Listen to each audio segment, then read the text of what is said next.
90 के दशक में बॉलीवुड की पॉपुलर एक्ट्रेस रही ममता कुलकर्णी ने कुंभ की नगरी में आकर संतों का जीवन व्यतीत करने का ऐलान कर दिया है।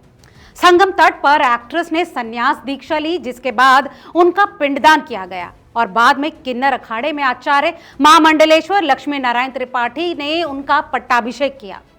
इस दीक्षा के बाद ममता कुलकर्णी का नाम बदलकर श्रीमाई ममतानंद गिरी हो चुका है। तो ऐसा क्या हुआ कि एक्ट्रेस ने अचानक संन्यास लेने का फैसला ले लिया और साथ ही उन्हें किन्नर अखाड़े का महामंडलेश्वर बना दिया गया? क्या है ये पूरी खबर, चलिए जानते हैं आज की इस रिपोर्ट में। नमस्कार, आप देख रहे हैं रिपोर्टर जी और मैं हूं आपके साथ लता। फिल्मी दुनिया से आध्यात्म की दुनिया में कदम रखने वाली बॉलीवुड एक्ट्रेस ममता कुलकर्णी ने प्रयागराज महाकुंभ मेले में पहुंचकर सांसारिक मोह माया का त्याग कर दिया। उन्होंने शुक्रवार को किन्नर अखाड़े में संन्यास ग्रहण कर लिया और संत बन गई।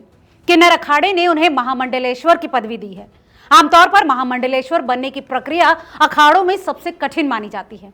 आपको बता दें कि महामंडलेश्वर बनने के लिए किसी भी व्यक्ति को सबसे पहले दीक्षा लेनी होती है और कठोर तपस्या के बाद ही कहीं ये पद मिलता है। लेकिन किन्नर अखाड़ा, जो सनातन धर्म के 13 प्रमुख अखाड़ों से अलग है, अपने अलग नियमों के लिए भी जाना जाता है।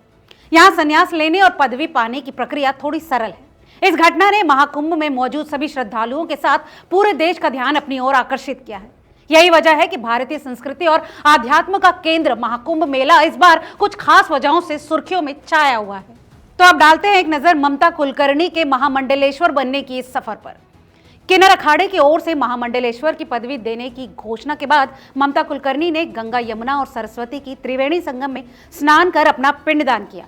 इसके बाद उन्होंने भगवा वस्त्र धारण किए और वैदिक मंत्रोच्चारण के बीच उनको दूध से स्नान कराया गया। इस दौरान एक्ट्रेस की आंखों से आंसू भी छलके, मानो अपने पुराने जीवन को हमेशा के लिए वो विदा कर रही हूं। अब ममता कुलकर्णी का नया नाम श्रीमाई ममतानंद गिरी है। किन्नर अखाड़े के आचार्य महामंडलेश्वर लक्ष्मी नारायण त्रिपाठी ने ममता को ये पदवी खुद दी। कहा जाता है कि किन्नर अखाड़ा उन लोगों को स्वीकार करता है जो भौतिक जीवन और आध्यात्म के बीच संतुलन बनाकर चलना चाहते हैं। बात करें किन्नर अखाड़े की शुरुआत की, तो किन्नर अखाड़ा साल 2015 में स्थापित हुआ और ये मुख्यधारा के 13 प्रमुख अखाड़ों से अलग पहचान रखता है। यह अखाड़ा अपनी खासियत के लिए भी जाना जाता है क्योंकि यहाँ पर भौतिक जीवन और आध्यात्मिक जीवन को एक साथ जीने की अनुमति है। इसका मुख्य आश्रम उज्जैन में है। इस अखाड़े का मुख्य उद्देश्य पर्यावरण संरक्षण, गोरक्षा, कन्या भ्रूण हत्या का विरोध और बाल विवाह रोकने जैसे सामाजिक कार्यों को बढ़ावा देना है। इनके अलावा आपको बता दें कि किन्नर अखाड़ा अपने नियमों और परंपराओं में लचीलापन रखता है, जिससे यह अखाड़ा उन लोगों के लिए आकर्षण का केंद्र बनता है जो पारंपरिक अखाड़ों की कठोर साधना और तपस्या का पालन नहीं कर सकते। अब डालते हैं एक नजर किन्नर अखाड़े के पहले महामंडलेश्वर के जीवन पर।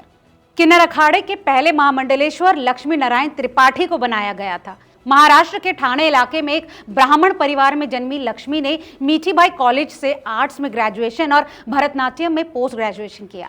एक समय पर उन्होंने मुंबई के एक बार में बतौर डांसर भी काम किया, लेकिन अपनी असली पहचान और समुदाय के अधिकारों के लिए उन्होंने संघर्ष का रास्ता चुना। ट्रांसजेंडर समुदाय के सम्मान और अधिकारों के लिए उन्होंने कई वर्षों तक काम किया। साल 2008 में लक्ष्मी नारायण ने यूनाइटेड नेशंस के एशिया पैसिफिक सम्मेलन में अपने समुदाय का प्रतिनिधित्व करके इतिहास रच दिया और ऐसा करने वाली वो पहली ट्रांसजेंडर बनी। इनके अलावा लक्ष्मी नारायण त्रिपाठी ने बिग बॉस और सच का सामना जैसे पॉपुलर टीवी रियलिटी शो में भी हिस्सा लिया और अपनी पहचान को और मजबूत किया। वहीं बात करें ममता कुलकर्णी की, तो ममता कुलकर्णी का जीवन हमेशा से ही कंट्रोवर्सी का हिस्सा रहा। फिल्मों से लेकर ड्रग्स मामले तक उनका नाम कई बार सुर्खियों में आया। साल 2016 में ममता कुलकर्णी के खिलाफ ड्रग्स की स्मगलिंग के मामले में अरेस्ट वारंट भी जारी हुआ।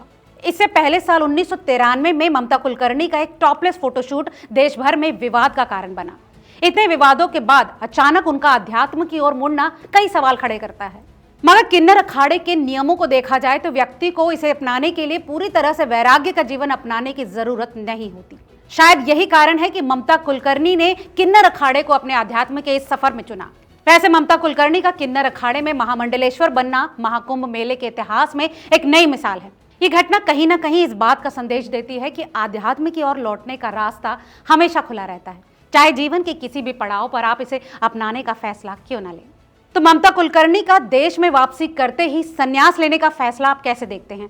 इसके अलावा उनको संन्यास लेते ही किन्नर अखाड़े का महामंडलेश्वर बना दिया जाता है। इस सब पर आपकी क्या राय है? हमें कमेंट करके जरूर बताएं और ऐसी तमाम और अपडेट्स के लिए देखते रहिए रिपोर्टर जी।